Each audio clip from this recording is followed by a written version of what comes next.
종말에 대한 성경 기록을 해석하는 원칙 몇 가지를 지난 설교 중에 말씀드렸습니다. 다시 간단히 정리해 보겠습니다. 우선 예언은 가까운 미래부터 시작해서 마지막 때에 성취될 내용을 함께 포함하고 있습니다. 여러 시기가 겹치는 예언의 이런 특성 때문에 그 시기를 추정하는 것, 그래가지고 현실 상황에 끼워 맞추는 것은 건물입니다. 대신에 마지막 때에 반드시 나타나는 특별한 징조들이 있는데 그것에 주목해야 됩니다. 그리고 무엇보다 종말의 시기나 방식보다는 하나님께서 심판하시는 원리와 목적에다가 초점을 맞추되 최종적인 판단의 근거는 반드시 예수님 말씀에 두어야 합니다. 감람산 강화를 지금 세 번째로 살펴보는 본문이야말로 그런 해석의 원칙에 충실해야 되는 대표적인 경우입니다. 본문의 내용은 멸망에 가정한 것이 거룩한 곳에 서면은 큰 환란이 일어나니까 긴급하게 피신하라는 겁니다. 그러면서 15절에 다니엘이 말한 바와 같다고 그랬습니다. 다니엘서 11장 31절에 보면은 북방왕이 침공하여서 성소를 더럽히고 매일 드리는 제사를 폐할 것이며 멸망케 하는 미운 물건을 성전 안에다 세울 것이라고 예언했습니다. 그걸 예수님이 지금 인용한 것입니다. 다니엘은 BC 450년에 이 예언을 했는데 그 후 BC 167년에 시리아의 안티오쿠스 장군에 의해서 성전에 제우스상이 세워지고 대지로 제사를 드리게 만들었습니다. 예언한 후에 370년, 즉 가까운 미래에 그 예언이 실현된 것입니다. 그래서 다니엘은 12장 1절에 개국 이래에 이스라엘 나라가 생긴 이래의 최고의 환란이라고 말했습니다. 그리고 이어서 12장 2절에 보면은 그때에 땅의 티끌 중에 자는 자들 중에서 많은 이가 깨어나서 영생을 얻을 것이라고 그랬습니다. 잔다는 것은 죽은 후에 마지막 때에 부활을 대기하는 중간 상태를 말하는 유대적인 표현입니다. 그래서 다니엘의 그 예언은 안티오쿠스 침공 때뿐만 아니라 마지막 부활 직전의 대환란까지 포함해서 예언한 것입니다. 마찬가지로 예수님의 이 예언도 약 40년 후에 로마의 디도 장군이 성전을 파괴하고 예루살렘을 멸망시킬 때에 일부 실현되었습니다. 그런데 본문 21절에 보면은 창세 이래로 최고의 환란이 있을 것이라고 합니다. 창세란 것은 종말과 대비되는 용어니까 주님의 예언도 마지막 대환란을 지금 초점에 두고 있는 것입니다. 다니엘은 개국 이래라고 말한 것은 예언을 구약 성경을 통해서 들을 유대인들을 대상으로 했기 때문에 그런 것이고 지금 예수님은 그 예언을 들을 대상을 전 열방 모든 사람에게 확대한 것입니다. 내용은 마지막 때의 환란으로 동일합니다. 다니엘과 예수님의 예언이 같을 수밖에 없는 것은 삼위 하나님께서 태초부터 계획해 놓은 그대로 인류 역사가 진행될 것이라는 것을 한 성령 안에서 대언했기 때문입니다. 즉 구약 성경의 모든 선지자들, 신약도 마찬가지고 이구동성으로 인류 역사는 영원히 반복되고 순환되는 것이 아니라는 것입니다. 어떤 절정을 향해서 나아가는데 그 절정 직전에 엄청난 환란이 불시에 예고 없이 닥친다고 증언하는 것입니다. 그래서 하나님의 본체 되시는 예수님께서 직접 그 진리를, 그 원리를 재확인한 것입니다. 성경 예언이 이처럼 이중 삼중의 의미를 갖고 있으면서 실제로 그렇게 성취되었다는 것은 무슨 의미를 가집니까? 앞에 성취된 사건은 미래에 관한 예언이 성취될 것을 보장하는 예표라는 것입니다. 안디오쿠스 장군에 의해서 성전문이 잠시 닫힌 것은 예수님이 돌 위에 돌 하나 남지 않을 만큼 완전히 파괴될 것이라는 예언의 확실성을 입증해 주는 것입니다.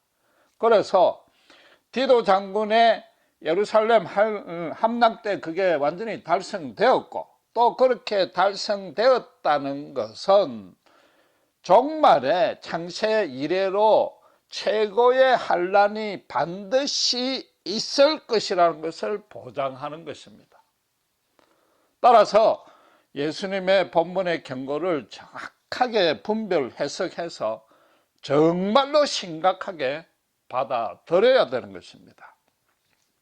우선 16절에 산으로 도망가라고 그랬습니다. 산은 유대인들에게는 전쟁이나 재난을 피하는 피난처요 도피성입니다. 실제로 AD 68년에 디도 장군이 오기 그 전에 베스피시안 장군이 유대 반란을 진압하려고 진격한다는 소식이 예루살렘에 들렸습니다. 그때 예루살렘 성중에 있던 크리스찬들은 바로 예수님의 이 말씀을 기억하고는 베레아의 펠라 지역에 있는 한 산으로 피난해서 화를 면했습니다.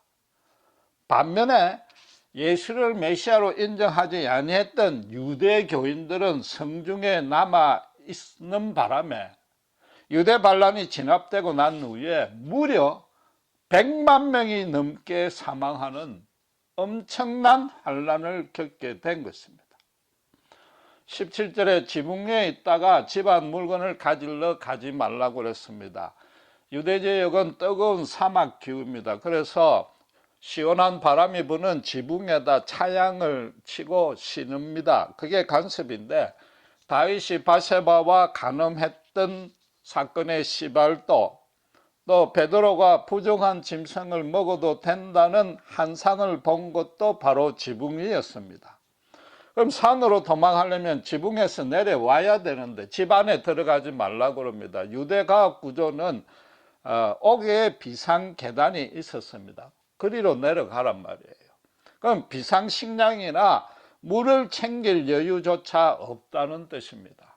18절에 밭에 일을 하다가 겉옷을 가지러 되돌아 가지 말라고 그랬습니다. 일하면 땀이 나니까 겉옷을 집안에 놔두거나 밭 가장자리에 두었는데, 지금 산으로 피하려면 옷도 단단히 차려 입어야 되는데 그럴 짬도 없다고 그럽니다. 19절에 의하면 아이벤 임산부는 걸음이 느리니까 하를 피할 수도 없고, 심지어 젖 먹이는 엄마가 그 갓난애를 돌볼 시간도 없다고 그럽니다. 20절에 가면은 겨울이나 안식일에 이 환란이 일어나지 않도록 기도하라고 그럽니다. 산으로 피난을 하면은 야영을 해야 됩니다. 그럼 겨울에 만약에 피난하면은 그건 너무 춥습니다. 지금 겉옷도 못 챙겨온 판에 더더욱 추울 것입니다. 또 안식일에는 5리 이상, 약 1.5km 이상 여행을 못하게 되어 있습니다. 지금도 이스라엘에는 안식일에 엘리베이터마저도 가동하지 않을 만큼 철저히 지키는데 당시에도 그랬습니다. 그러니까 안식일에 환란이 일어났는데 마침 우리 이내에 주위에 산이 없으면 그대로 당할 수밖에 없는 것입니다. 실제로 디도 장군이 유대를 함락할 때에 안식일이 겹쳤습니다. 그러니까 유대인들이 꼼짝도 안 하고 그 자리에 그냥 가만히 있는 바람에 희생자가 엄청나게 늘어났다고 역사의 기록이 증언하고 있는 것입니다. 17절에서 20절까지의 모든 징조는 한마디로 도무지 피할 여유가 없이 긴급하게 환란이 닥친다는 겁니다. 지금 예수님이 비록 가장법, 비유법을 사용했지만은 젖먹이마저 버리고 도망가라고 그랬습니다. 창세 이래로 없는 그런 최고의 환란이라고 그랬습니다. 거기다가 살펴본 대로 성경 예언이 역사 속에서 정확하게 이중 삼중으로 실현된 선례가 있습니다. 이 마지막 환란은 거기다 불시에 온다니까 오늘날의 신자들마저도 두려움이 가정될 수밖에 없는 것입니다. 그러나 반드시 기억해야 될 사항이 하나 있습니다. 지난주에 말씀드린 대로 하나님은 두려움 때문에 당신을 믿는 걸 결코 원하지 않습니다. 아담의 선악과 때부터 시작해서 예수님의 십자가 때나 지금까지도 하나님은 당신에 대한 믿음을 강요한 적이 단 한 번도 없습니다. 대신에 스스로 자진해서 기꺼이 감사함으로 당신을 찾는 자는 하나님이 끝까지 보호 인도해 주십니다. 왜 그런지 아세요? 하나님 당신께서 그런 자를 찾으시기 때문인 것입니다. 당신 쪽에서 찾은 자를 당신께서 방치할 리는 절대 없기 때문인 것입니다. 예수님도 바로 그런 뜻을 본문의 결론에서 다시 확실하게 다짐합니다. 22절에 보시면 택한 자, 무슨 뜻입니까? 하나님 쪽에서 찾은 자단 말이에요. 그들을 위해서 환난의 기간을 단축시켜 줄 것이고 만약에 단축이 안 되면 모두 죽을 것이다, 이런 얘기죠. 아무리 창세 이래 없었던 환난일지라도 그게 한없이 지속되는 것은 아니라는 겁니다. 역사의 절정을 향해 가는 아주 중간 단계, 예비적인 한 단계에 불과하다는 겁니다. 거기다가 도무지 자식마저 못 챙길 정도의 여유가 없는 것도 아닙니다. 16절에 보시면은 마지막에 최고로 강력한 적그리스도는 출현할 것입니다. 그래서 통상적인 핍박과는 전혀 다른 차원의 극심한 고난이 있을 것은 분명합니다. 이게 바로 종말 직전에 있는 특별한 징조 중에 하나입니다. 그러나 주님은 적그리스도를 피하라고 그랬습니다. 피할 여유가 있다는 겁니다. 거기다가 그 적그리스도가 누구인지 어떤 모습으로 나타날 것인지 성경을 비롯해서 당신의 말씀에 이미 충분한 힌트를 제시해 주었습니다. 거룩한 곳에 선다고 합니다. 성전에 선다는 건데 성전은 이미 없어졌습니다. 이전에 제우스 상이나 로마 황제 동상을 세우는 그런 일은 안 생깁니다. 설령 그런 일이 생겨도 요즘 사람이 동상에 절할 사람은 없습니다. 그럼 적그리스도는 살아있는 인간이라는 겁니다. 그 인간이 교회 안에서 단순히 불법이나 부정을 저지르는 정도가 아닙니다. 가정하단 말이에요. 하나님께 미움을 받는단 말이에요. 극도의 미움을 받을 정도로 완전히 하나님을 반대하는 자입니다. 그게 거룩한 곳에 쓰는데 장소적인 의미가 아니고 하나님의 위치와 신분, 특별히 심판의 주체자로 오실 예수님을 대신 대행하는 모습이 될 것이라는 거죠.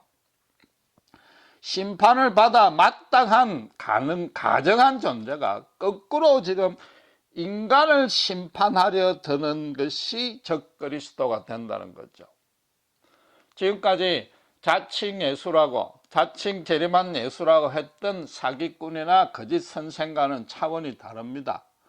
데살로니가 후서 2장 3절을 보면은 먼저 배도하는 일이 있고 멸망의 아들이 나타난다고 그랬습니다. 갑자기 나타나는 것이 아니죠. 적그리스도의 신경을 쓸 게 아니라 배도하는 일이 있는가 없는가 거기에 먼저 주의를 기울여야 되는 겁니다. 그리고 적그리스도 본인도 데살로니가 후서 2장 4절에 보면은 자존해서 스스로 자기를 높여서 성전에 앉아서 자기를 보여서 하나님이라고 한다고 그럽니다. 예수님도 24장 10절에 서로 잡아주고 지난주에 살펴본 대로 서로 잡아준다고 그랬습니다. 교회 안에 밀고 현상이 나타난다는 거죠. 그리고 24절을 보면은 택한 자도 자칫 미혹될 것이라고 그럽니다. 그러니까 이 적그리스도도 기독교에 속해 있다가 배교하는 자로 해석하는 것이 타당한 것입니다. 그가 표적과 기사를 많이 드러내서 신자들마저도 그를 하나님으로 불러도 손색이 없다고 인정하는 그런 사람이 나타난다는 것이죠. 그 적그리스도가 자기를 추종하지 아니하면 죽인다고 합니다. 특별히 교회 안에 쭉정이들을 들어 알고 그걸 자기에게 일러 바치라고까지 조종하는 것입니다. 그렇다면은 여러분 지금 적그리스도의 실체를 알 수 있습니까? 모릅니까? 피할 여유가 있습니까? 없습니까? 이 두 질문에 대한 대답은 똑같이 예스입니다. 먼저 대규모적인 배도 현상이 있다는 겁니다. 그리고 그 엄청난 능력을 가지고 신자들들은 하나님을 배반하라고 강요하고 그 추종자를 모으는 겁니다. 그때 그 편에 안 붙으면 되는 겁니다.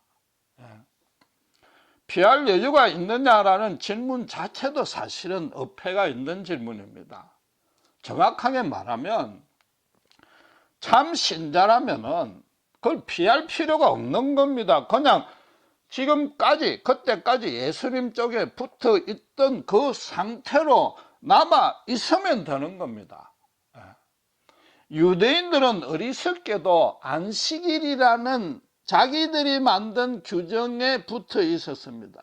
그러나 복음 안에 들어있는 신자는 골고다 십자가 이후에는 안식일의 주인 되시는 인자 되시는 예수님만 붙들면 된단 말이죠. 예수님이 재림하시는 것은 누차 강조하지만은 구원과 심판을 순간적으로 나눠버립니다. 다시 추종자를 모으지 않습니다. 초림 때도 당신을 믿으라고 그랬지 종교적인 조직체를 결성하지 아니했습니다. 그분이 오셔가지고 다시 진리로 가르칠 필요도 없습니다.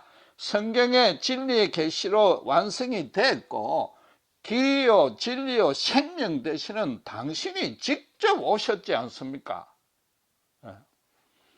27절에 번개가 동에서 서에 번쩍하는 모습처럼 강림한다고 그랬습니다. 31절에 택한 자를 하늘 이 끝에서 저 끝까지 사방에서 모은다고 그랬습니다. 하늘의 별이 어두워지고 천사들의 큰 호령 나팔 소리 가운데 강림하십니다. 이 땅의 모든 인간이 단번에 확인할 수 있는 그런 방식입니다. 말로 표현할 수도 없고 우리가 추측도 할 수 없는 엄청난 영광스러운 방식으로 강림하실 것입니다. 그러니까 아무리 큰 능력을 가진 적그리스도도 절대로 택할 수 없는 방법이고 택하지도 못하는 그런 방식입니다. 적그리스도는 이미 교회 안에서 서서히 나타나 있는 것입니다. 하늘에서 강림이 아닌 것입니다. 그리고 이 적그리스도는 사탄이 가장 자주 쓰고 가장 강력한 수법대로 나타납니다. 그게 뭐죠? 강명한 천사로 위장한단 말이죠. 강명한 천사로 위장한다는 말은 서서히 나타난다는 거죠. 그러니까 다니엘서 12장에도 7년의 환난 기간이 있는데 전반 3.5년이 아니고 후반 3년 반 때에 본색이 드러난다는 거죠. 처음에는 설득하다가 회유하다가 조종하다가 안 되니까 나중에는 강요하고 협박하고 핍박한단 말이에요. 박해한단 말이에요. 왜? 진리가 아니니까. 거짓이니까. 자꾸 회유하려 하다가 회유가 안 먹히니까 박해를 한단 말이에요. 물론 그 핍박이 우리가 견딜 수 없을 정도로 극심할 것은 사실입니다. 그러나 성경에는 그런 극심한 고통 가운데도 생명이 왔다 갔다 하는 가운데도 끝까지 하나님의 보호를 받은 믿음의 선진들이 있습니다. 그런 사람을 본받아야 됩니다. 그 대표적인 게 누굽니까? 바로 욥입니다. 성경의 모든 인물 가운데도 욥만큼 고통이 극심했던 자가 없습니다. 자기 육신의 병은 물론이고 자식들 전부를 졸지에 다 잃어버렸습니다. 아무 이유 없이 죽어버렸습니다. 그래서 하나님께 버림받았는가 의심하고 불신을 지을 길도 없고 고통도 극심해서 차라리 죽여달라고 몸부림쳤습니다. 욥이 당한 고통은 하나님의 묵인하에 사탄에게서 직접 받은 것입니다. 그런데도 욥은 끝까지 하나님 만나기를 소원한 것입니다. 그러다가 결국은 어떻게 하나님의 영광을 보고 무너집니다. 도무지 이해할 수 없는 창조의 신비와 섭리와 주권 앞에 그냥 두 손 두 발 다 들고 모든 것을 내려놓고 항복했습니다. 그때까지 고난이 없어진 것도 아니고 자기 고난의 원인은 단 하나도 알지 못했습니다. 그가 오직 확인했던 것, 알 수 있었던 것은 단 하나, 하나님이 자기를 버리지 아니했다.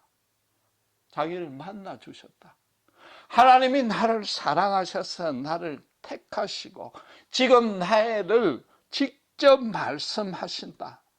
그걸 알고 나서는 모든 고난은 다 사라지고 평강을 회복한 것입니다. 욥이 그 극심한 고통을 자기 의지력으로 담력으로 이겨낸 게 절대 아닌 것입니다. 친구들이나 아내마저도 네가 하나님께 버림받았으니까 아무 소망이 없지 않느냐, 차라리 하나님을 비방하고 포기하고 죽으라고 그랬는데도 그는 절대로 하나님을 놓지 아니했던 것입니다. 다리오 왕이 자기 외에 다른 에게 강구하는 자는 사자굴에 던지겠다는 조서를 발행했습니다. 다니엘은 그걸 알고도 평소처럼 예루살렘 성전 쪽을 향해서 기도했습니다. 세상의 다른 모든 것, 자기 생명마저 버릴지라도 하나님은 버릴 수 없었다는 겁니다. 그래서 사자굴에 던져졌습니다. 그러나 하나님이 사자의 입마저 봉해 주셨습니다.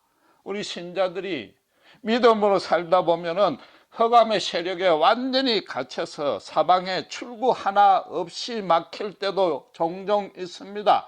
심지어 자기는 의식도 못하고 모르는 중에 사탄에게 미혹되고 조종될 수도 있는데 그때마저도 하나님은 건져 주신단 말이에요. 왜? 하나님이 택했기 때문에, 하나님 쪽에서 찾았기 때문에, 오직 그 이유인 것입니다.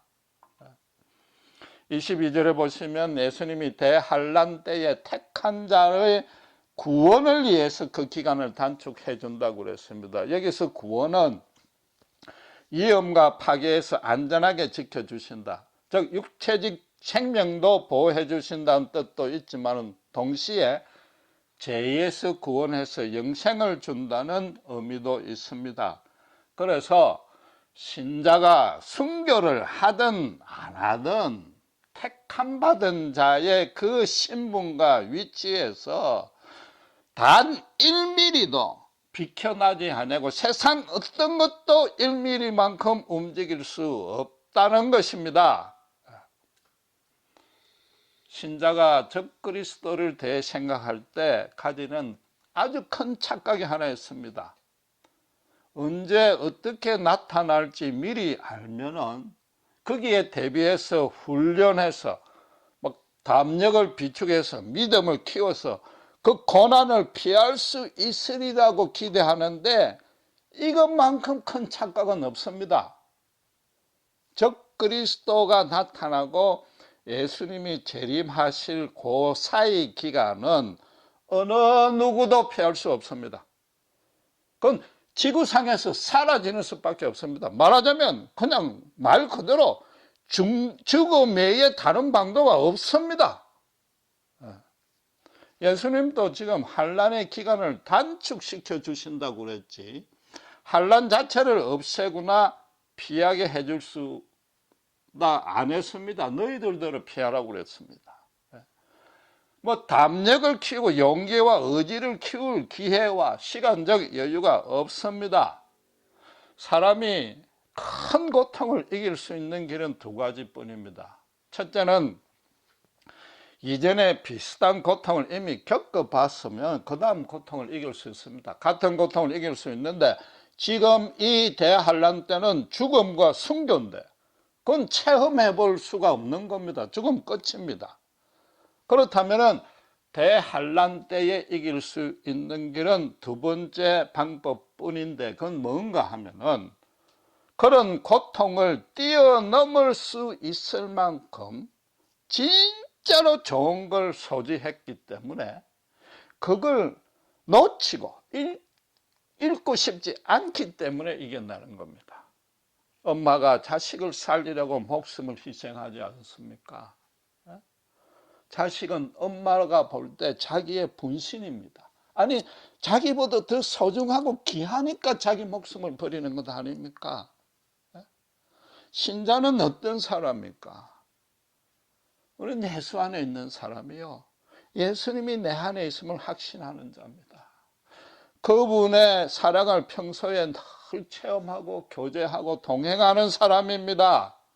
십자가 복음 안에서 새 생명을 얻었고 그게 너무 소중하고 귀한 것입니다. 예수님이 알파요 오메가요, 내가 살고 죽음이 오직 그분께만 달려 있음을 알고 그렇게 반응하고 있는 자입니다. 그런 자라면은 예수님을 절대 포기하지 않습니다. 적 그리스도에게 고개를 숙이지 않는단 말이에요. 느부갓네살의 신상에 절하지 않았던 다니엘의 세 친구가 풀무불에 던져졌지만 머리카락 하나 타지 아니하게 천사가 보호해 준 것처럼 우리를 보호해 주는 겁니다. 최소한도 스데반이 순교할 때처럼 고통 대신에 천국의 그 풍성함, 아름다움, 그걸로 감사 주시는 겁니다. 적 그리스도의 목적은 오직 하나입니다. 자기를 하나님으로 부르라는 겁니다. 그래서 그때의 신자 앞에 던져질 과제는 역사 이래로 적 그리스도, 작은 적 그리스도들이 그랬던 것과 똑같이 예수를 포기할래 안 할래, 딱 그 질문 하나뿐입니다.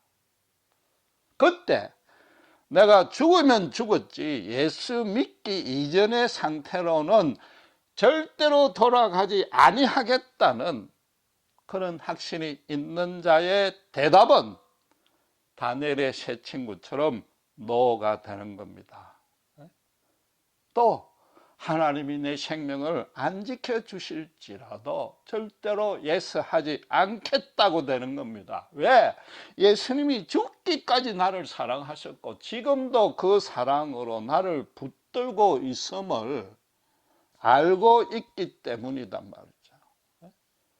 그런 예수님을 배반할 수 없다는 거죠. 내 자신을 배반할 수 없는 겁니다. 말하자면 담력이 아니라 하나님이 나를 택했다는 것, 나는 택함 받은 자라는 그 확신인 겁니다. 다니엘의 세 친구가 그렇게까지 담대할 수 있었던 이유는 그들이 하나님을 붙잡은 것도 있지만은 그보다는 더 정확하게 하나님이 그들을 붙잡고 있다는 사실을 성령이 강력하게 임재함으로 해서 그걸 부인할 수가 없고, 그러다 보니까 그런 담대함이 자기들 마음에 하나님이 심어주신 것이단 말이죠. 이 마지막 대환난을 이길 수 있는 정작 더 중요한 근거는 하나 더 남았습니다. 예수님은 한난의 때를 감해 주신다고 했습니다. 택한 자를 구해준다는 표현을 구태여 쓰지 아니했습니다. 그 말은 무슨 말인가 하면은 재림이 심판과 구원으로 나누는 것에 최종 목적이 있다는 것이 아니라는 뜻입니다. 구원만 목적으로 하고 택함만이 목적이라면은 이미 택하면, 태초 잉태되기 전에 택하면 끝입니다. 죽은 후에 천국으로 인도하면 됩니다. 적그리스도가 구태여 나타나도록 허락할 필요가 없습니다. 심지어 예수님이 이 땅에 와서 죽을 이유도 없고 성령으로 신자가 이 땅에 살아서 죽기 전에 구원의 확신을 심어줄 필요도 없는 것입니다. 예수님은 택한 자를 구원하러 온 것이 아니고 모으려 한다고 그랬습니다. 모이려. 모은다는 건 무슨 뜻입니까? 반드시 새로운, 다른 일을 준비하고 도모한다는 겁니다.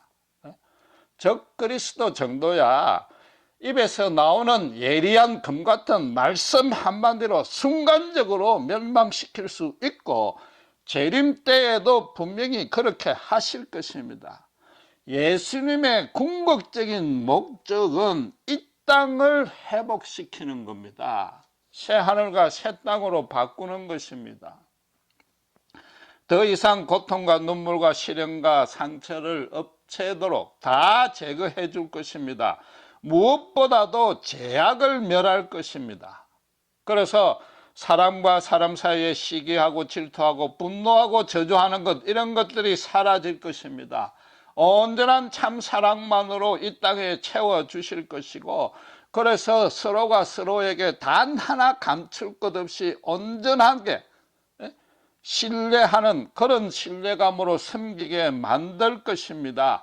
하나님의 거룩한 통치가 이 땅에 완벽하게 실현될 것이요, 완전한 진선미를 신자들이 보고 만질 수 있게 됩니다.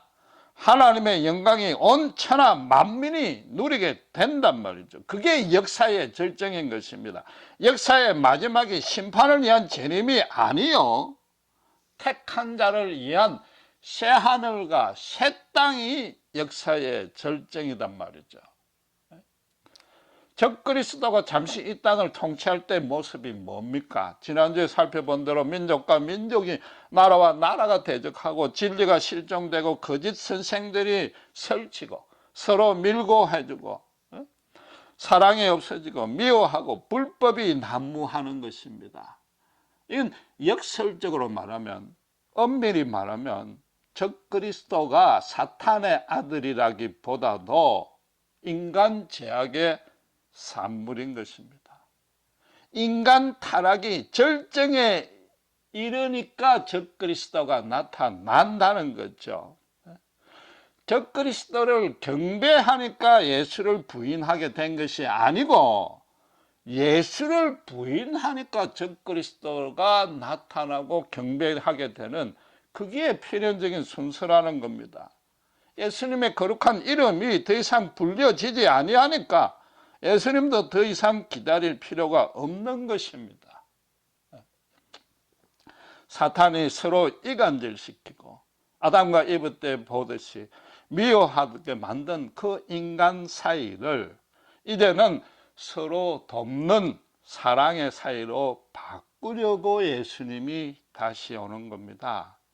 택한 자마저도 하나님은 물론 이웃들에게 부족하고 불완전한 사랑을 했었고, 때로는 미워하고 저주하는 모습이, 그런 자신이 너무나 싫어서 애통해하는 그런 자들 들어, 우리같이 이런 부족한 자들 들어 완전한 사랑을 할 수 있게 만들어주기 위해서 다시 온단 말이죠. 종말의 환난을 이겨낼 수 있는 진짜 근거는 바로 이겁니다. 하나님의 새 하늘과 새 땅의 영광을 진정으로 소망하는 겁니다. 하나님 나라가 실현되고 하나님 영광이 이 땅에 온 천하에 드러나시옵소서.